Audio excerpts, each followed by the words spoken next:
Hey guys, welcome to the Lunge podcast. Today we've got a fun episode for you. Underrated and overrated. We're going to go through four of each to describe a few fads and trends and approaches we see in the fitness industry, which will hopefully give you some useful takeaways to implement into your training.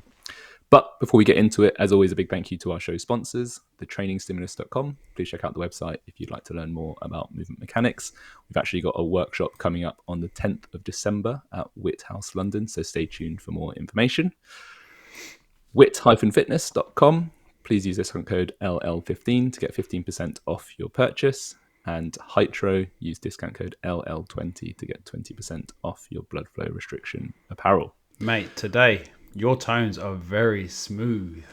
They sound very different. Yeah, it's very good. So I think probably a bit sick. So today with our underrated and overrated, when you proposed this episode to me, I thought it was really cool because some of the things that we were discussing as being overrated, I think have a bit of nuance behind a lot of them, and I think it gets very easily misunderstood through social media and short form content when you can say just give 4 points of overrated things and not actually have any real detail. And same with the underrated things, as in just like, oh, okay, do this. So I thought this would be a really cool episode because a lot of these things I think you and myself have discussed with people, clients, and it can be easily misunderstood through social media because there is so much of the overrated stuff a lot of the time because it's the easy, quick tidbits that make you kind of think, oh, okay, this is what I need to be doing. And the reason I lead on from that is because our first one is METCONS, or metabolic conditioning. Now, for me, when I think about these, the reason I say them being overrated is because they're cool to watch, because they're like the highlight of, say, the session a lot of the time. It's the big, it's like sexy movements, sweat, working hard. If you think of CrossFit, it's like the games, it's the top end stuff. It's not all the work that's gone into them. Yeah, I think that's a really important caveat, is that we're saying they're overrated, not necessarily bad. So for all of these overrated points, we're not saying that there's no place for them and they are wrong. We're just saying that they are overvalued in most people's eyes. And yeah, Metcons, like Rob says, they are the sexy functional fitness stuff that gets the most attention nowadays. Everyone likes to post up their WOD to let people know how hardcore they are and how spicy it was. But I think for me, the drawback for a Metcon in terms of actually making progress in your training is that quite often they're random. You often see people gathered around a whiteboard and person A picks one movement, person B picks another movement, person C chooses the reps. And that's fun and that's fine for fun. But in terms of actually making progressive improvements to your fitness, it's very difficult to use that style of training and progressively overload it. And if the movement combinations are mindless, it's very easy to get overloads if you have like lots of squat like patterns, lots of press like patterns in the same workout. You know, there's a business case for that in specific situations, but when it's done mindlessly and maybe you've had a high volume of those movements during the week as well, it's very easy to get a spike in volume on one body part, which is not how the body likes to overload. Yeah, and I think, again, with the overrated part, I think a lot of this comes to more the display of Metcons as well. Because, again, it's most of the time, if you're having Metcons in your training, they should hopefully be purposeful. They should be periodized. They should be put in at certain times. And as Ash mentioned there, making sure that week on week they can be progressed. For instance, you might be turning an EMOM into an AMRAP. You might be adding a little bit heavier weight, reducing rest. You'd be doing all these little variations, or maybe just doing the same Metcon again. So you're doing these things which you can then look at what you've done and say, cool, how have I got better? Or how can I improve on the same thing? How can I improve on the performance I did last time?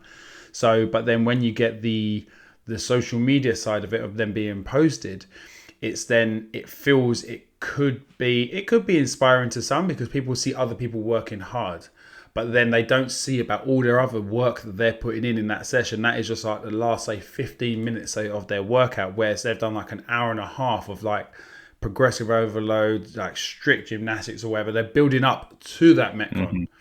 and Yeah. then the Metcon is what they post. Because again, me putting up a squat on Instagram, a daily, like, you know, a just a 3 reps at 80%, like, fucking boring. Like, it's already boring as it is, but do you know what I mean? It's like, that's pretty boring. But then you see, okay, bar muscle ups into some handstand push ups into like some max assault bike calories. It's like, fuck yeah, that it looks cool. Like someone's working really hard, and it can be inspiring to some to get people in the gym and stuff like that. But it can be hard when people then look at that and say, that's what I need to be doing. Like, that workout is what I need to get that looking like Exactly. that.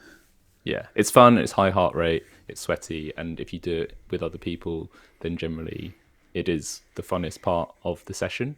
But I think when you think about it from a from a training perspective, if you compared it to some form of cardio, you're essentially mixing different paces into a random duration. So it's almost like a random fartlek run, which has some benefits, but it's very difficult to progress unless you're keeping track of all the different variables. So how many of this movement, how many of that movement, what sort of transition time, what sort of rest.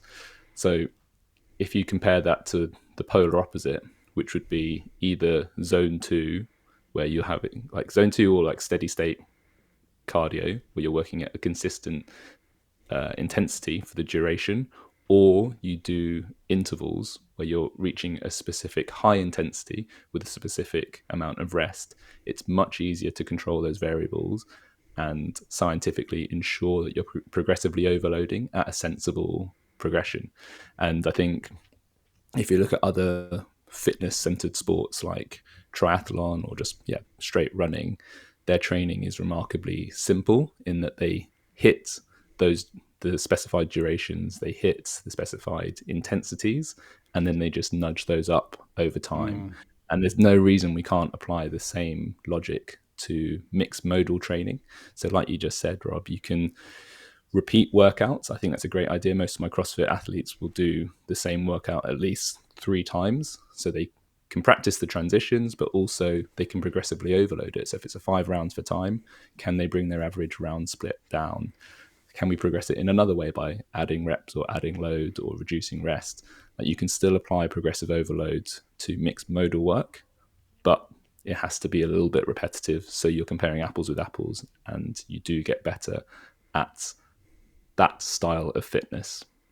Yeah, and well, I think this is then leads nicely on to then the underrated side of things. So I think if we go back and forth from it, because I think it then makes sense, because the underrated is like there where you mentioned zone 2 and progressive structured, repeatable and repeated interval sessions. As you said, like for me when I was going through my triathlon phase, like the simplicity, especially of the cycling side of things, it was I was doing either low and slow, just like for just really building up tolerance in the legs, not leg. Then then doing intervals, like short, sharp intervals, which again were based off percentage FTPs, or going through like literally just over and under thresholds. So over and unders, and like they were just ever so slightly progressed each time. And then I was using my low and slows in between that to kind of build volume, but also recover from those. So that it's like, I know I've had questions put to me like, oh, I want to be doing more conditioning. And it's like, why? Like, what is it? Like, if you already doing 3 conditioning pieces, 2 hard conditioning and 1 medium, why do you need another, 2 on those 2 days that you're not doing it? Like, what is it? And it's, because I want to sweat more. Well, why do you want to sweat more? So then we actually start asking those 5 whys and breaking it down. It's like, because I want to lose weight. Well, okay, then cool. Okay, now we've got the real answer. Okay, let's actually break it down to what the purpose is. So we don't need to be doing more Metcons. And then that's the overratedness of doing high intensity work is going to be, it's going to get me that physique that I see everyone that doing them looks great doing them. So with the underrated side of stuff, it's like that zone 2 is just when people post it, it's funny.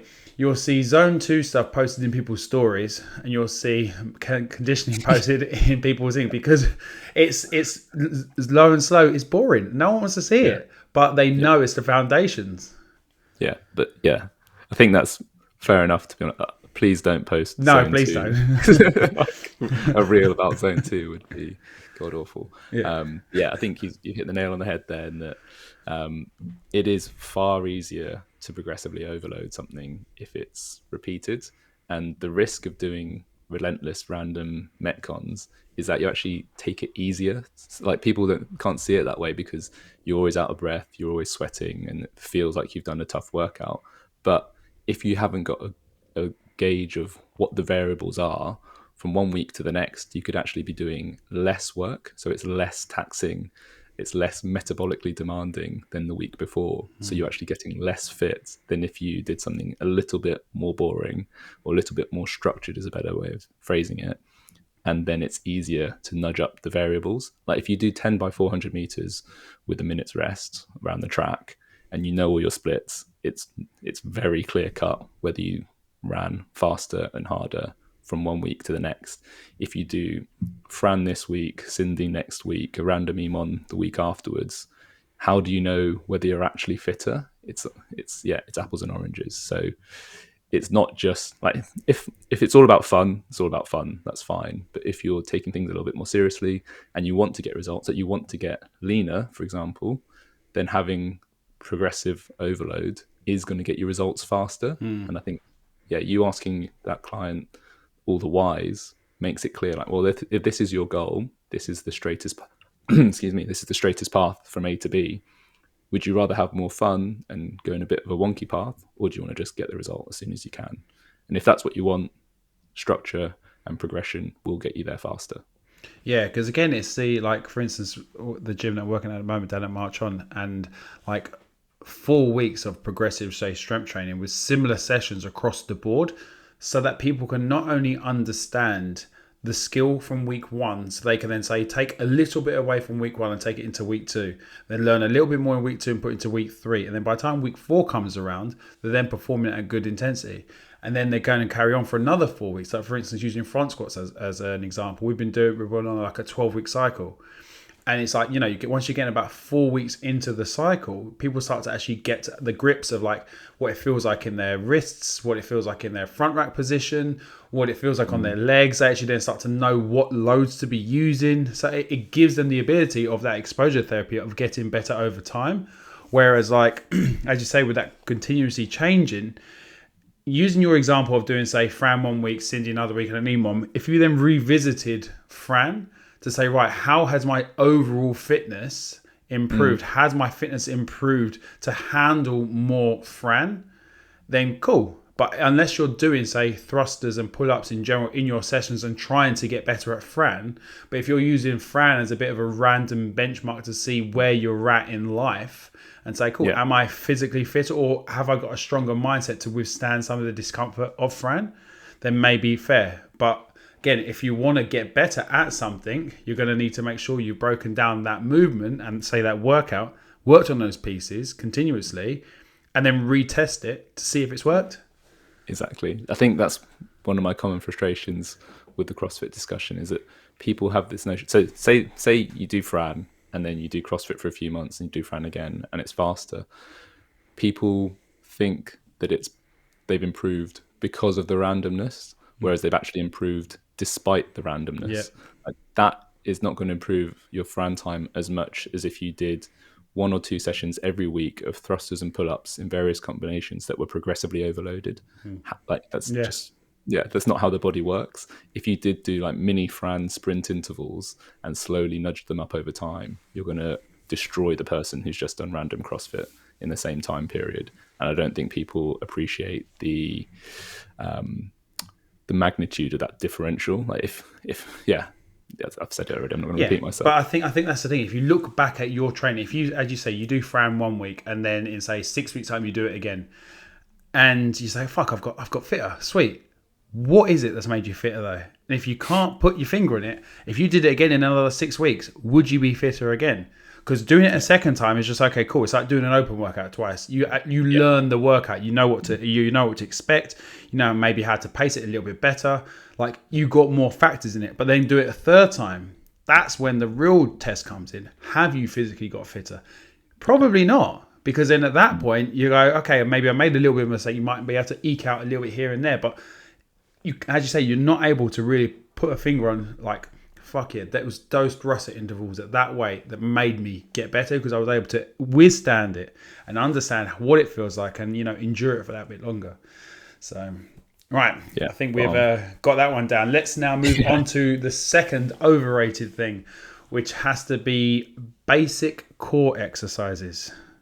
yeah, Now, yeah. I when think you sorry, just when um, you wrote this one, and I was like, it's funny because for me, I realized I had my basic was very different to what I actually realized basic probably is. So for instance, I was yeah, classing a GHD sit up as basic, whereas I know when I actually then spoke to you about it, it's like, yeah, that's not basic at all. So yeah, let's yeah, go into this. yeah. So this is one that illustrates what we were saying earlier about doesn't mean useless, pointless, or bad. It just means overrated.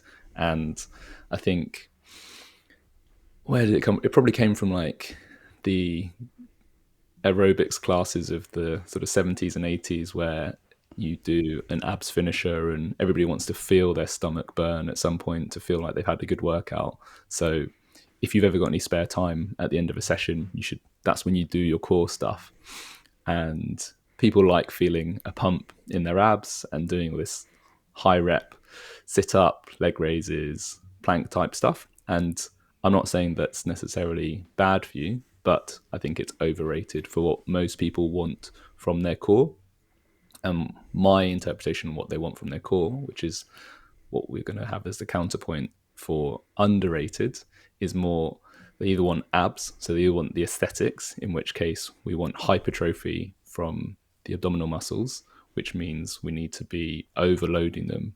And if you were trying to overload any other muscle, you wouldn't be doing an exercise that you could do 100 reps off very often. So, how can we increase the demand on the abs through higher tension exercises? So, that's number one, higher tension, so you can get into that, like, it's not a truism, but like the hypertrophy rep range or something that's challenging for 8 to 12 to 15, something around that rep range. You need to increase the difficulty so that you're hitting failure around there. It can go higher, but if that's what you want, hypertrophy, you should be picking a more difficult ab exercise. The other main reason people train their core is to improve stability for their compound lifts. So doing the compound lifts is going to place a much greater demand on your core. But I think for me, the underrated one would be the strongman carries. So like using D balls, sandbags, farmers carries, um, even like getting a barrel onto your shoulder, that sort of stuff produces a core that actually resists huge disruptive forces that are trying to Yeah. pull you out of position far better than doing a few plank variations. And there is definitely a case for plank variations. Like I say, I use them a lot for movement mechanics and corrective stuff. But in terms of trying to get transfer over to squat, bench, deadlift, or Olympic weightlifting, a yoke carry would do a lot more for your core than almost any plank, unless you've got 100 kilos and plates on your back. Yeah, the only thing I'm going to counter you with that is because sometimes it's the access to equipment. So obviously that like having like say sandbags, D balls, yokes and stuff like that, that can be a lot more tricky and it is quite specialist equipment. I know most gyms nowadays have D balls and you could just hold weight plate stuff, but like I'm trying to play the devil's advocate here. But for me, kind of with when I see planks as an example, I like planks. I really do. I think they're a great exercise, especially when done, say, correctly. And when I say correctly, it's because there's the intent behind the plank that you're doing is set. The reason I don't like planks for, say, people building up a stronger core for, say, their squat, bench, deadlift is essentially because the gravity loading is differently. Like, yes, you're creating that tension in your stomach, but when you've got a bar on your back or on the floor that you've got to lift up, you're not horizontal. So yes, okay, in the bench, but then a lot of time you're arching the bench. So you know these positions that you're strengthening yourself up for don't really carry over. However, my argument back to myself on that thing is always the thing of the reason I like planks is the positional awareness, like being able to move the hips into a position. So, for instance, for me, how my current deadlift is how I can get my hips tucked under, I get my rib cage down, and I feel that connection. Now I Mm-hmm. get that connection because I've been able to put myself into it through planks, through standing drills, through sandbags. So then I do use those other bits. All those bits of kit have helped me get better hip control, and it's a low intensity exercise to give me that. So the overrated side of just basic core exercises, just keeping those exercises, and that's what I need to do to build a better core, whether that's aesthetically or functionally. But then the underrated side, as you mentioned there, is forgetting about some of the actual principles of what the core is for. Those high tension core exercises, you said, like the strongman carries, the doing heavy deadlifts, heavy squats, doing heavy compound exercises. Yeah. Good Overall, mornings as well, I good put in there. mornings. Yeah, like I love all these things, and it's like these, like working heavy within your certain capacity, obviously not too heavy where things just break down, you're actually then out of position, which then is a whole different issue. But like going heavy and challenging yourself where you have to work really hard to maintain position, which is a real sweet spot. We did some heavy, so in yesterday's programming there was some dual kettlebell front rack carries, and in brackets it said heavy, because what we wanted is that stimulus of just that sweet spot where you want to start to lean back to give yourself a bit of a rest, or you're falling, so you have to move a little bit quicker and stuff. And like finding your sweet spot with 2 kettlebells is quite hard, because obviously normally they go up in 4 kilos for most places, but like generally it's quite challenging. So it was a really cool exercise to watch people do their carries and really challenge yourself with that rib cage down, hips tucked under, and working through it. Yeah, there you go. So, number 3, in terms of overrated, safe and proper form. So this is something we talk about reasonably often, in that textbook form out of the PT level 3 manual is quite abstract and quite far from how the body actually works. And I think the easiest way to understand this is that life and sport are not safe and proper positions. Whenever you're using your body, you're very rarely in the textbook perfect positions, and it's unrealistic to expect yourself to stay in those perfect positions. So to develop the capacity to tolerate those imperfect positions, we need to be accessing them more frequently. And this is something I've seen a lot of in people who used to play sport and stop playing sport, where they lose the ability to tolerate those imperfect positions. People who stop playing football, just get into lifting, then they do their ACL or tear their hamstring, pull a calf, because they can no longer tolerate the imperfect positions that happen on pitch.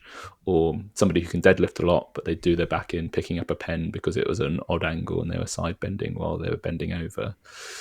And the stricter you are with the positions you achieve in the gym, you can actually narrow your movement options by never going anywhere but there. And your body becomes so hyper specialized towards these specific setups that it starts to fear or reject normal, natural, random positions that can be achieved in life and in sport. Yeah, I feel like my view on this has changed over the years for sure, especially once I started to get more deeper into the rabbit hole of, say, strength, and also then into the movement mechanic stuff and that sort of stuff. And you really do see the necessity for some of these positions. And like, for instance, when I started dabbling in a bit more like end range bodybuilding stuff, like taking stuff through their fullest range of motions and seeing what these things feel like, and you know, that wouldn't necessarily look conventional, as you say, like safe and proper form, like everything, like lock down, pin back, do not move like a robot. It's like, we're not robots though, we don't move like that. And it's like, when I kind of detracted myself from that idea myself, with, say, using my deadlift as the example again, like when I took away the need to try and have shoulders back and down, locked in place, do not let them fall forward, you know, create all this tension in this position which doesn't feel like I want it to be there. Whereas then when I found my own way of finding the tension that I'm after, my deadlift just then started to feel loads better. And that comes after, like, say 8 years or more. Like, say, you know, I've been for 8 years, I've basically been trying to put myself into this hole which I'm not supposed to be in. And I do feel that the safe and proper form has a place, because especially when you're trying to, especially like within group classes, because you're trying to look for like the mean average. Like, are most people moving safely and not going to get hurt? And does it look as close to what we're after as possible? I think when it doesn't stand up is then when you have one-to-one sessions, and it's like you have the opportunity to see how someone moves and how someone should be to lift a certain weight. Like, I don't try and make people say deadlift how I deadlift. I show them, say, the safe and proper form textbook way, and say, right, let's now see how we can make this feel better for you to lift the weight, because the safe and proper way is kind of like the foundations. Like, cool, this is what we roughly want it to look like. Now let's see what happens. Exactly. There are some principles of good movement that we want people to have, but the reason why we think this is overrated is because you see a lot of coaches and PTs who are almost trying to say too much. So any slight deviation away from textbook perfect, they're jumping on it and criticizing, saying, "Oh no, you need to do this." Like, no, your back's round. No, it's too arched. Like, that's the sweet spot, just right there in the middle. And it can frustrate a lot of people because you're essentially trying to make them scared of doing a movement, or you're not trying to make them scared, but you can effectively make them scared because they think they're doing it wrong and that they shouldn't be lifting anything unless it's absolutely perfect, which just isn't the case. So I think the counterpoint to this one is variation in movement, and this can also be done in a structured, sensible way by using the 3D variation. So like the stimulus 6 that I always bang on about, like how can you tweak a standard movement in all three planes of motion in both directions? How can you slowly add in the air quotes bad positions that you're trying to avoid? So spinal flexion in the deadlift is the common one, or knees in a squat, those sorts of things. Like, what are the things that we're scared of? And if we can microdose them in, we can actually give the body some gentle exposure to the bad positions, which increases the tissue tolerance because the body gets stimulation of those tissues, which tells them to strengthen and lay down more of the tissues that will resist or hold up against the stresses.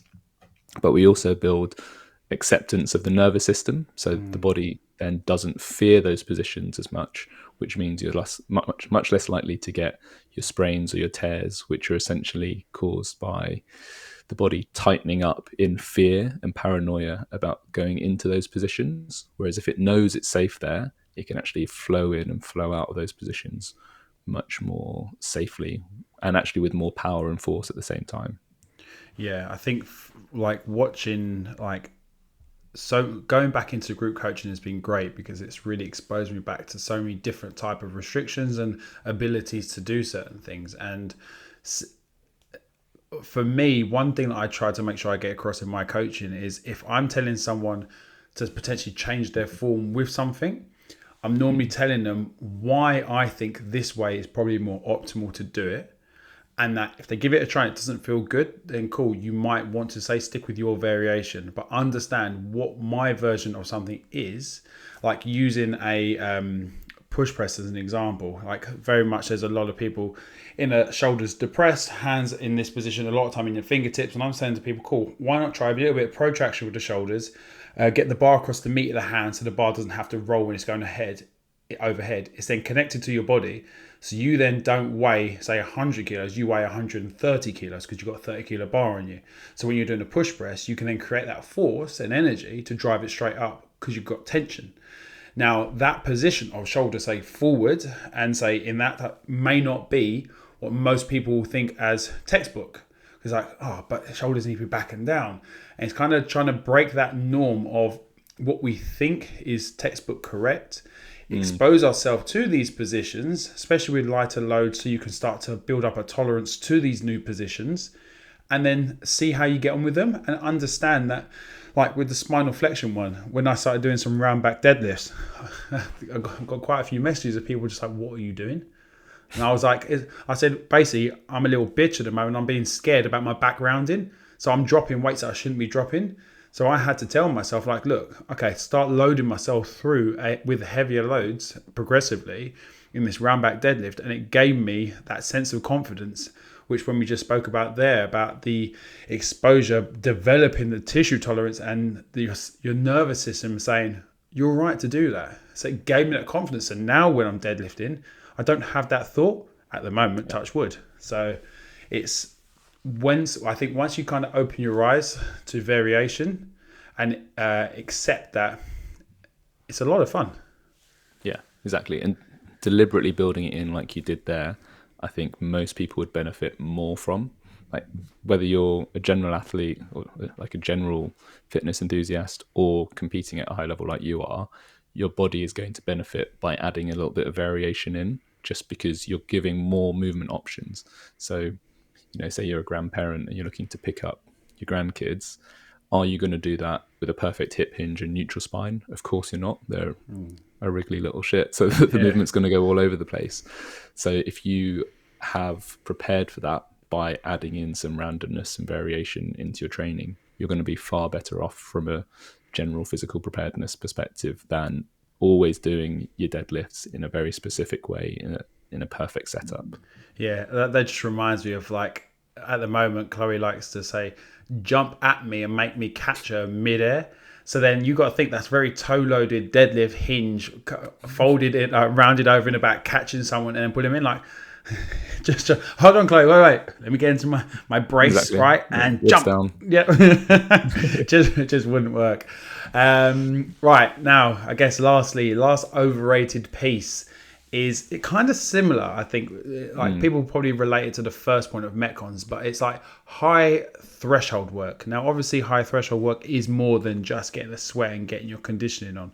So maybe let's break that down a little bit more. Yeah. So when we say high threshold, it just means anything towards the top end of your capacity. So this could be heavy weights, so like very high percentages of your 1 rep max, or it could also mean using the toughest gymnastics progressions possible. So Rob talks about this well for muscle ups, in that if you've just got one muscle up, that doesn't mean you're done with the progressions on the way to get your muscle up. If you've got one toes to bar, that doesn't mean you're done with all the progressions that lead up to toes to bar. And if you've got, say you've hit 100 kilos on a given exercise, that doesn't mean you're done with a 60 kilo bar. And I think a lot of people think it's like a ratchet, in that when you just go up to a certain level, you never go back down, and there's no point in doing work that's within you. And there's lots of drawbacks to this approach where you're missing out on a lot of the benefits of the, in the air quotes, easier work. You could, and the reason I use air quotes is that you could give yourself a harder workout by using a lower threshold movement or weight on the bar. And I don't think people appreciate that. Yeah, I think for me that just reminds me of warm-ups. Is in like to get to your high threshold, you have to build to that. Like I get really infuriated because I tell people and I'm just like, and when they don't listen, I'm like, cool, just do you. Like it's fine. Like I really have to bite the bullet on some things, but like watching people say on a strict press go from bar to say 60 kilos or 50 kilos, right? And that's like their working sets. And I'm like, the bar was just about because I made them do the bar. But I'm like, for me, I would go at least still 40, like 40. So for how I go up to say 80 kilos will be 40, 50, 60, 70, 75, 80. So again, as soon as I get closer to that higher threshold, I do a smaller jump. So again, so it doesn't feel like such a big shock to the body. And once we are like, the reason I do those lower end stuff, the warm up stuff, is because I'm trying to improve my higher thresholds. So I have better recruitment. I have better quality of movement, and I can also then hopefully maintain better positions through these things. And also that if a certain weight isn't feeling great, I might stay there for a little bit, do a little bit more work there, understand why it's not feeling great, so I could get to my higher threshold work feeling better. Exactly. Yeah, exactly. And I think, that better muscle recruitment point is a huge one, in that compensation patterns and poor recruitment patterns happen in moments of desperation. So when your body's like, I don't know how to get this done, so I'm going to pull on anything possible. So this is why small muscles get overused, is that the big muscles haven't warmed up or they're not engaged in the right way. So your body's like, how can I get this job done? I'll just pull on anything possible. So you might overload your upper traps instead of using your lats or your shoulders or your pecs in an upper body movement. You might pull a groin or a hip flexor because you're not using your glutes when you're squatting, anything like that. All these things happen when you have that sudden demand from the body and it's like, shit, I don't know how to get this done. What are my options? And to bring it back to that toes to bar example, if you're obsessed and focused only on getting your toes to the bar, it's very difficult to improve how you get your toes to the bar. So there's different options in toes to bar techniques, but if we think about your main muscles that you want to be working, if we go from the top down, we've got your lats, your abs, and maybe your hip flexors as well on in terms of actually lifting the toes to the bar. And you'd be amazed at the number of people who've got a decent number of toes to bar, but they don't use one of those three areas nearly at all. And it's because they're so focused on just getting the toes to the bar by any means possible. The body, say you've got strong lats because you've done a lot of pull-ups, or you've got strong hip flexors because you've done a lot of lower body stuff. If you just use lats and hip flexors, you can get your toes to the bar. And if you keep hammering toes to bar, your lats and your hip flexors will keep getting stronger. But you're missing out on one of the three key muscle groups which can contribute to efficient toes to bar, which would be your abs. And I've seen people who can do 20, 30, 40 unbroken toes to bar, but aren't able to use their abs nearly at all. They can barely do a hollow hold. And this is one of the drawbacks of sticking with the high threshold progressions, because you don't give yourself an opportunity to refine the motor pattern because you need so much effort and then your abs just fall further and further behind. So by using like simpler or what's perceived as more basic variations like leg raises, you can have a bit more attention on which muscle groups are getting the job done. So you can ensure that you're getting that hollow crunch in your toes to bar, which would then eventually feed into your overall toes to bar, and you're getting all three muscle groups working rather than just the two that you naturally emphasize. What I love about that example is you just extracted from a basic core exercise and said how to use it. And like as we spoke about at the start, this is not that all the overrated stuff is not essential or anything like that, but there's an appropriate time to use certain things. And lying leg raises are the opportunities for you to take away that stress of hanging and control it, hanging your full body weight and then trying to perform the movement. So you can actually then break that movement down and understand, cool, how can I get into that hollow position? How can I pull my hip in, get my abs to work? And I think I've got a really personal case myself at the moment, how I really, really struggle with any type of anything isometric on my hamstrings. If I try and hold anything isometric on my hamstrings, I nearly always cramp. And same as if I'm doing any type of knee flexion exercise, like if I'm trying to pull my heel towards my hamstring, towards my bum, nearly always cramp, and that like pain would cause me discomfort, yet I can then deadlift a decent amount of weight. So it's not necessarily hamstring strength, it's things basically overworking or not necessarily doing their job properly. And it's something that, because I've now gone so far from that, I have to spend some time revisiting those fundamental movement patterns and kind of building up some strength isometrically and from the knee coming back towards my hip. So it's just understanding the lower percentages there and like my regressions of certain movements will then hopefully then also then improve my deadlift down the road when I say build that back up.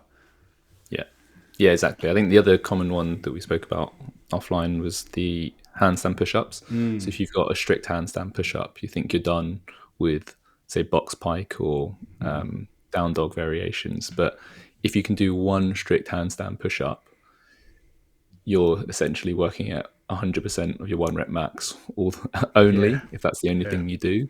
So to add any appreciable volume, you need to come down the progressions to, like, if you can do one strict handstand push-up, you'd probably be better off working at like a 5x5 box pike handstand push-up, maybe using a deficit, something like that, to progressively overload in a meaningful rep range for those movements. And even if you've got quite a good amount of strict handstand push-ups, there's still a place for improving your shoulder endurance. So you can do 10 to 15 unbroken strict handstand push-ups. you could accumulate 5 sets of 20 box pike handstand push-ups, which in the sport of CrossFit might be a more useful stimulus because you're actually getting a stronger endurance stimulus through those shoulders rather than a lower rep strength stimulus. Yeah, for me, when I coach them in the class, I always class them as like the bodybuilding or the gymnastic world. Like it's an opportunity to build up high volume in a relatively safe, low skill position, so you can overload yourself and start to really nail your position. Because if you can nail that position there, you then go upside down against the wall. You know what it's supposed to feel like. You know where the hands is supposed to go, where the head's supposed to go in relation to your hands. And it's like when you're upside down and you're not comfortable with that, you got that to deal with. People like just being upside down against the wall is hard enough for most people. That rush of blood to their head, stuff. They're just like, fuck, I gotta get out of this, and then they don't think. Whereas like the ability on the box, you do 20 reps of the box. That's a long time upside down. Yes, it's only half your body, but that's a long time for you to start building up exposure therapy of being upside down, because you're not often upside down in life. So it's something you have to build up tolerance to. Exactly. It's easier to progressively overload in that way. Yeah. So awesome. Really hope you enjoyed this one today, guys. I think it's if you do have any underrated or overrated things that you think, we would love to hear from you. And you can head over to our Instagram at lunge.lift, or you can find us on YouTube now if you search youtube.com/lungeandlift. We couldn't do the dot, unfortunately, mate. I tried. So I hope you did enjoy it. And we look forward to hearing your feedback. And if you did enjoy today's episode, we would love for you to leave us some feedback on Apple Podcasts or head over to YouTube and subscribe. We would absolutely appreciate that. And just like always, we appreciate you tuning in every week. And we will see you next week. Thanks, guys.